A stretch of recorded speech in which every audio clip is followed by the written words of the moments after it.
برادرای عزیز، یکی از دانشمندای خیلی که الحالا زنده هستند، بسیار داعی و بسیار واعظ مشهور در روی عالم، در کتابش میفرماید که 4 چیز بیهوده، 4 چیز بیهوده.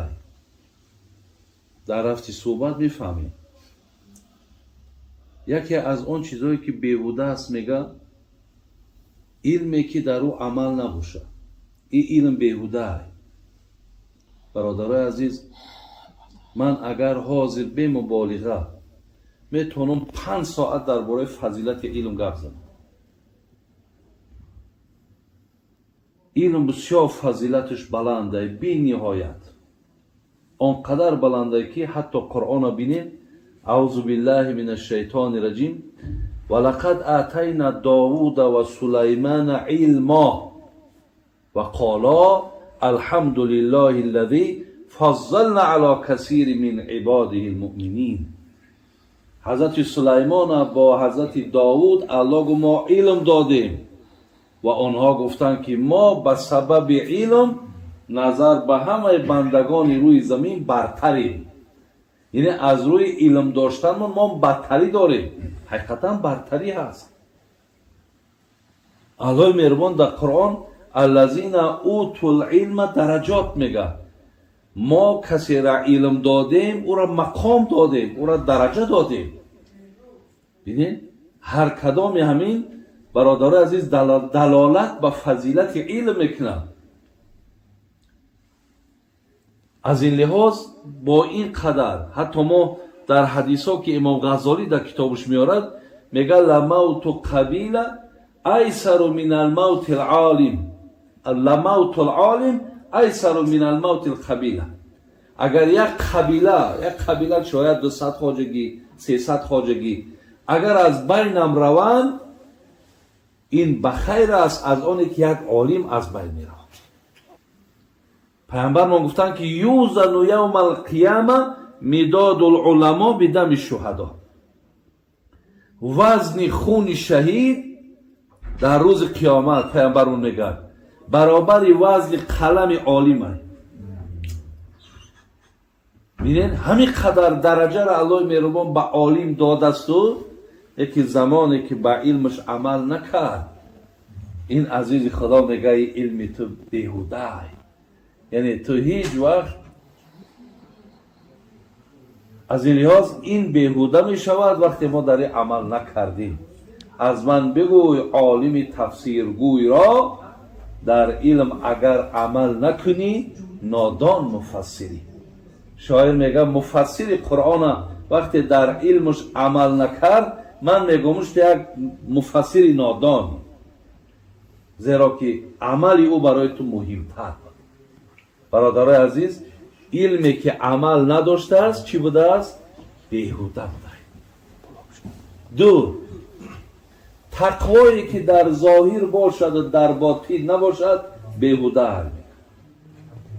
ببینید در ظاهر ما تقوا داریم، در ظاهر ما آراسته‌ای به تقواییم، لیکن در باطن همون ظاهر ما را باطن ما تصدیق نمیکنه. چهره که الله رحمت کنه صوفی علیه را میگفت دست در صبح زبان در یاد، دل در انجام دنیوی فریاد. دستم در تسبیح الله اکبر الله اکبر، لیکن درون یه الله اکبر را تصدیق نکرده، در درون فریاد دنیاست. ببین در درون محبت ای ذکر الله نیست. ببینید ظاهرا میگه ظاهرا خود حرقه پوشی ها، باطنا خود مکر و فریبی ها. در ظاهرت میگه حرقه پوشی، در ظاهرت میبینند را لذت میبره انسان که چهل آراسته به تقوای، چهل آراسته به سنت، لیکن درون مکر و فریب داره. الله رحمت کنه به صوفی علیه را و میگه این چی طاعت چی بندگی باشد، مردنت به که زندگی باشد. اگر با همین شکل تو مقصد خواهی که دنیا را سپری کنی، من بر این عالم کلام به تو میگم مردنت بهتر. بله برادرای عزیز، از این سخنان عزیزای خدا ما را باید سخت نرسد. ببینید سخت نرسد. اینها ما را معالجه میکنن، اینها ما را تبابت میکنن، اینها میخواهند که ما مثال این گونه نباشیم. دویم تقوایی که در ظاهر هست در باطن نیست، میگه این تقوای تو بیهوده.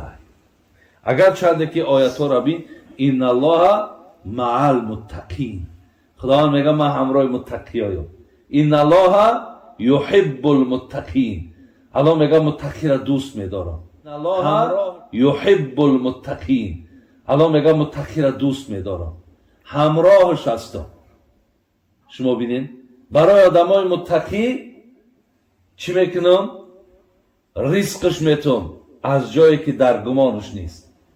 برای متقی هیچ کارش گره بستگی نیست، همه گره هاشو میکشم.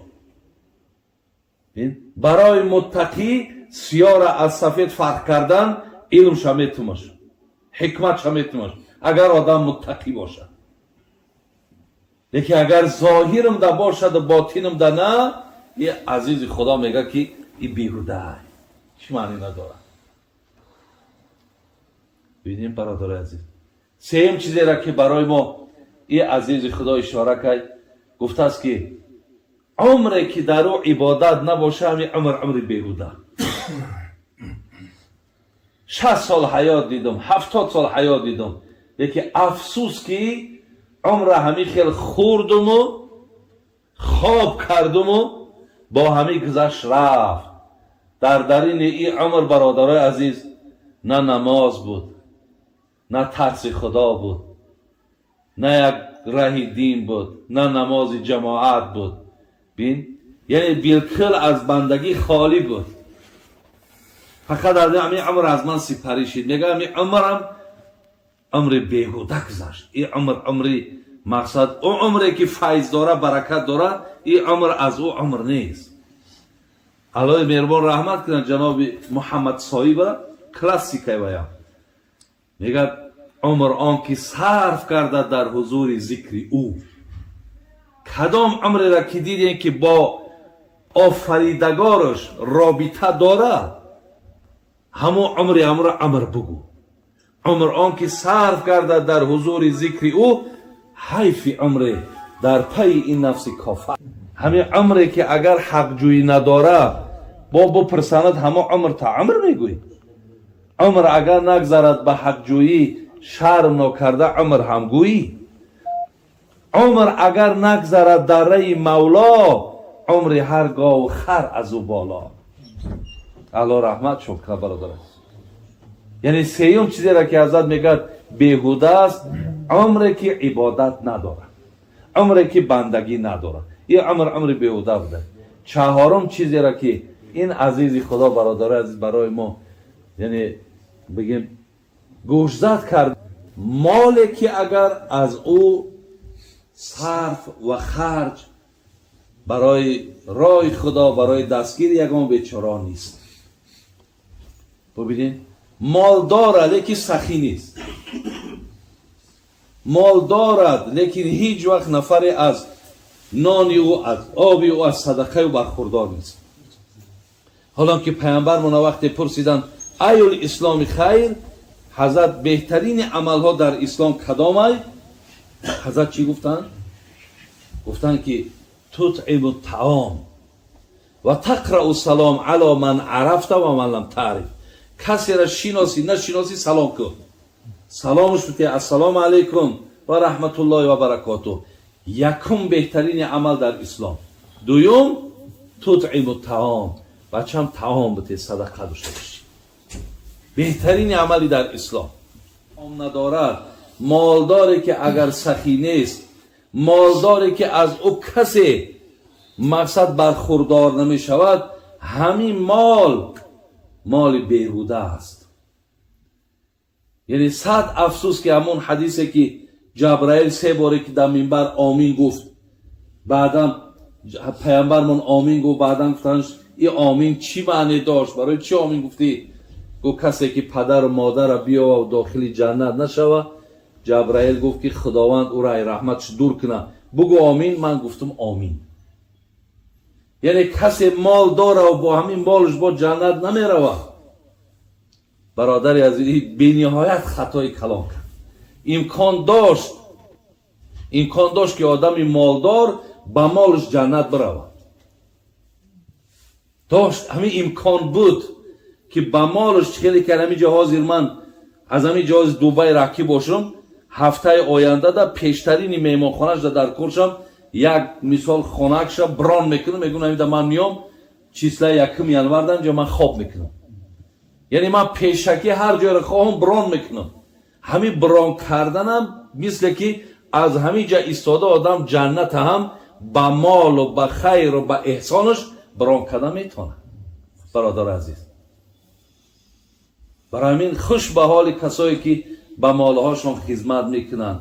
مال مقصد برای معیشت و برای معصیت صرف نمیکنن، بلکه خدا داده بین هم خدا کش استفاده میبره، هم بنده های خدا را برخوردار میکنه. در عوض الله مهربان هم ثوابش میته، هم مالش برقرار میکنه، هم گناهش میبخشه.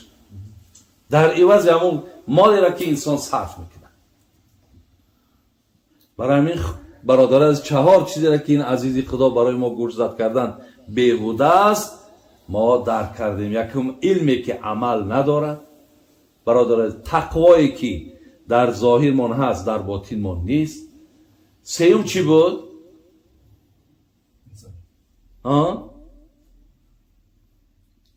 سیوم عمر برادر عزیز، عمری که در او عبادت نیست. 4 مالی که از او هم خیر و احسان نداره. اینها گفتن بیهوده. الله مهربان دعا کنیم که خداوند توفیق عمل کردن بر آن چیز شنیدیم ما و شما را نصیب کنه. ربنا فاغفر لنا ذنوبنا و کفر عنا سیئاتنا و توفنا مع الابرار. آمین.